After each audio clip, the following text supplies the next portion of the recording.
Bom, uma data simbólica, 2 semanas após o ataque que matou uma professora e deixou outras 4 pessoas feridas, o governador de São Paulo, Tarcísio de Freitas, visita hoje a Escola Estadual Tomásia Montoro, na zona oeste da capital paulista. O governador deve anunciar medidas para ampliar a segurança nas unidades de ensino de todo o estado. O repórter Beatriz Manfredini está acompanhando a movimentação por lá, está em frente à escola, traz para a gente agora as informações, os detalhes todos atualizados. O governador já chegou por aí. Beatriz, como deve ser essa homenagem, as providências do dia por aí, Bia?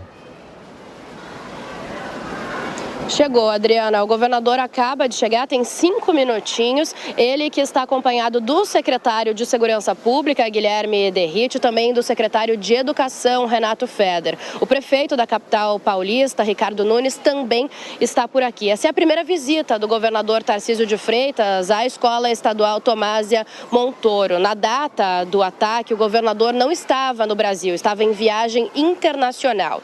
Então, hoje, ele acabou de entrar aqui pela porta da frente e faz ali uma conversa informal com a diretora da escola, quem ele abraçou logo aqui na entrada, e também com os professores da escola. O que eu consegui apurar é que ele vai entregar 7 medalhas para 6 professores e uma diretora. Essa medalha é a medalha chamada MMDC Caetano de Campos, e é uma homenagem pelos esforços da equipe, de profissionais aqui da escola na data daquele ataque, nos esforços para salvar as crianças e os alunos, e por toda a atuação deles também depois desse ataque, nesse acolhimento e nessa volta às aulas. A escola ficou 2 semanas fechada e reabriu na última segunda-feira. Então tem essa conversa informal, essa homenagem para professores e diretoria da escola acontecendo lá dentro. A imprensa não está autorizada a entrar, e depois, ao término dessa visita, o governador sai da escola e aí sim vai anunciar aquele pacote de medidas de segurança, então, para reforçar mesmo toda a segurança nas escolas estaduais aqui de São Paulo. O que eu consegui apurar é que provavelmente o governo vai anunciar daqui a pouco uma espécie de botão de alerta, botão de pânico em aplicativos. Esse botão que poderá ser aí acionado por profissionais aqui da escola para alertar autoridades de um eventual ataque. Então, esse botão ele deve ser anunciado daqui a pouquinho. Além disso, um maior monitoramento das redes sociais desses alunos, isso também deve ser bastante reforçado a partir de agora. Também uma contratação maior de psicólogos para que eles atendam não só alunos, professores e funcionários, mas também pais e responsáveis.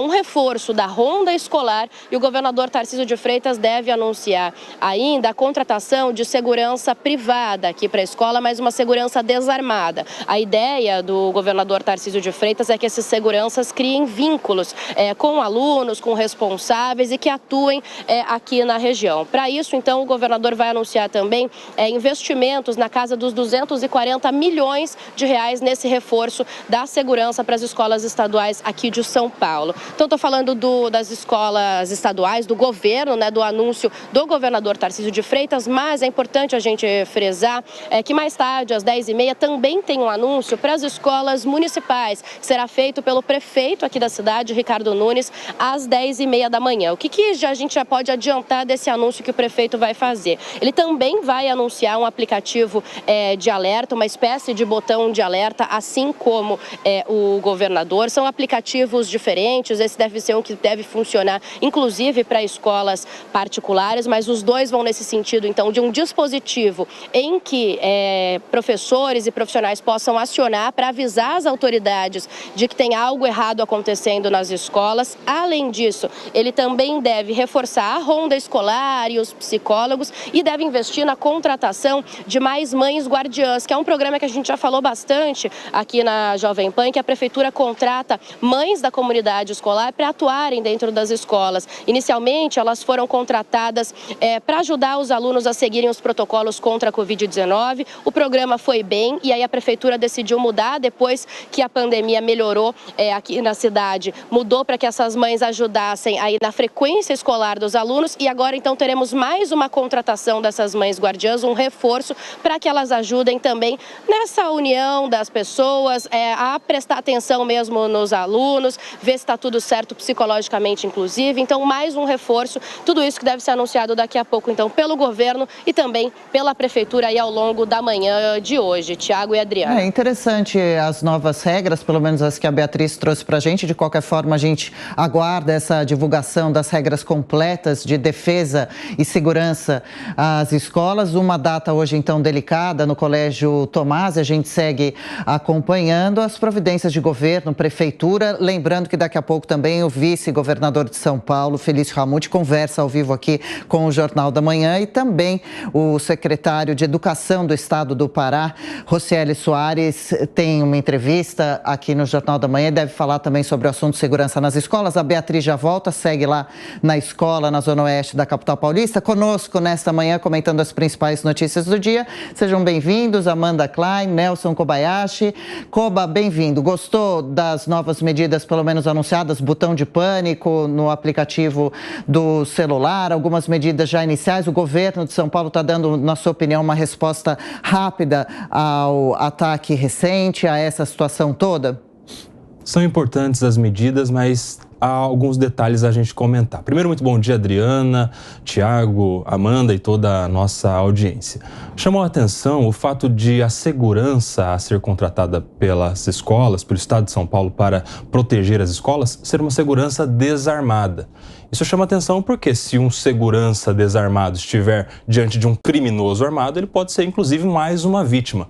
Eu sou mais simpatizante daquela ideia inicial de convocar os policiais militares da reserva para fazer essa segurança nas escolas, que são pessoas que têm vasta experiência, já passaram por geralmente 30 anos de serviço ativo na Polícia Militar, são pessoas que podem ser exemplos, inclusive, a serem seguidos por essas crianças, né? Eles podem criar este vínculo com as crianças, ser um exemplo de cidadão, de homem. Nos Estados Unidos, por exemplo, a gente tem um respeito muito maior aos militares inativos, aos combatentes, ex-combatentes, né? São pessoas que têm histórias para contar e que poderiam ser, inclusive, ali exemplos de cidadania a serem seguidos por essas crianças. Então, eu acredito que aqui há uma crítica a algo que precisa ser amadurecido nessa questão do segurança ser armado ou desarmado, ser um civil ou um militar. Eu sou mais adepto da ideia de um militar da reserva nas escolas. Qual a sua opinião, Amanda Klein? O assunto é bastante delicado, né? Boa quinta-feira e a gente fala de São Paulo, governo e prefeitura, por causa da escola Tomás, mas teve o ataque em Blumenau, as medidas são em âmbito nacional. O governo Lula também se prepara para combater redes sociais, ameaças por ali. Como você tem visto a resposta do país a esses momentos, essas situações extremamente chocantes? Adriana, acho que você disse uma frase muito sintomática, uma resposta do país. Primeiro, bom dia a você, Tiago, Kobayashi, a nossa audiência da Jovem Pan. E tem que ser uma resposta mesmo, primeiro, organizada, ordenada, com múltiplas visões e enfoques. Atacar todas as raízes, esse problema de todas as frentes, porque não é um problema unidimensional, é um problema com múltiplas dimensões. Então, você tem a parte da segurança, da ronda escolar, aumentar aquilo e, de alguma forma, seja segurança armada ou desarmada, aquilo inibe o criminoso. Sabe-se que lá tem um vigia, alguém que foi treinado para isso, que está fazendo a segurança daquela escola.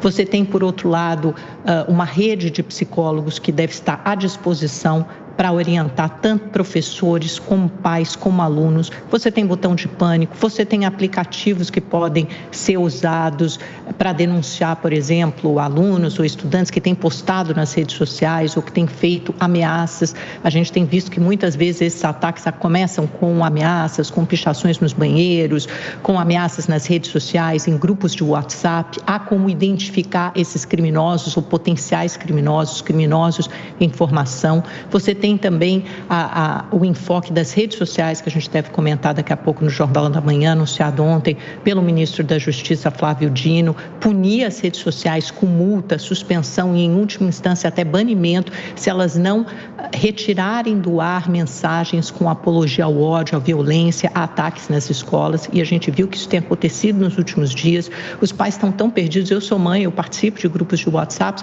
e a gente percebe uma movimentação intensa nesses últimos dias, com um medo, um susto muito grande por parte de toda a comunidade escolar, porque você vê nas redes sociais circulando notificações de novos ataques, com ameaças de novos ataques, e você fica inseguro, porque afinal de contas é seu filho na escola. E ao mesmo tempo todas as escolas reforçaram os procedimentos de segurança, tanto as públicas como as privadas, as particulares.